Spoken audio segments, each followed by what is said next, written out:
அஸ்ஸலாமு அலைக்கும் வரஹ்மத்துல்லாஹி வபரகாத்துஹு. உங்கள் அனைவரின் மீதும் ஏக இறைவனின் சாந்தியும் சமாதானமும் உண்டாகட்டுமாக. சிந்தனைக்கு சில மணித்துளிகள். ஒரு சர்வதேச இன்டர்நேஷ்னல் ஒரு காமெடியான பிரச்சனையை பற்றி உங்ககிட்ட சிந்தனைக்கு சில மணித்துளிகள் விதைக்கலாம் அப்படின்ட்டுருக்கேன். இது கேட்பதற்கு கொஞ்சம் சிரிப்பாக இருந்தாலும் இதை தவிர்ப்பது நம்முடைய இபாதத்துக்கு சிறந்தது.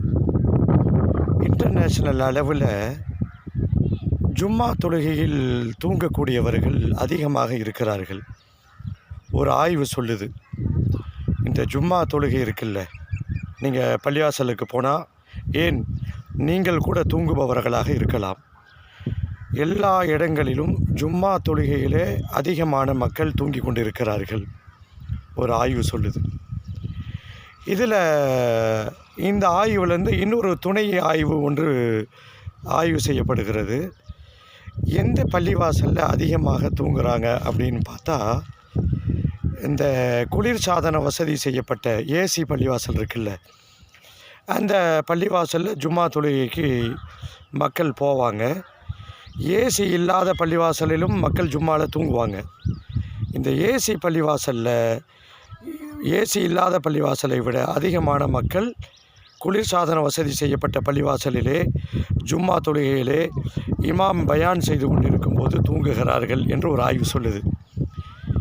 இதை நாம் விளையாட்டாக எடுத்துக்கலாம், கடந்து போயிடலாமான்னு பார்த்தா போக முடியாது.